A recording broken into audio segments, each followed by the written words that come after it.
و یک چیز دیگه مداخلات پاکستان. اگر منظور ازی باشه که پاکستان عقب است، تبلیغات پروپاگاندی 20 ساله این ما به جدیت رد میکنیم که در هیچ مسئله سیاسی و کشوری ما هیچ مملکتی به شمول پاکستان نه دست داشته و نه نقش داشته و نه ما میگذاریم که نقش کسی باشه.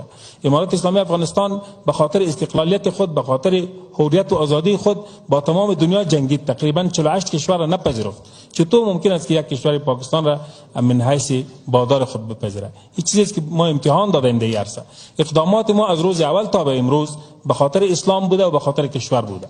هیچ کسی هم چیزی را ثابت کردن نمیتونه که امارات اسلامی افغانستان گامی را برداشته باشه که به منفعت پاکستان باشه و به ضرر ما باشه. هیچ کسی میره ثابت کردن نمیتونه. یا خدای نخواسته ما آزادی کشور و استقلال کشور در مخاطره قرار داده باشه. ما به خاطر آزادی کشور با خودم بارود بسته کردیم، 20 سال مبارزه کردیم. این امتحان بس است به خاطر کسایی که صاحب شعور هستند و میفهمن و درک میکنن.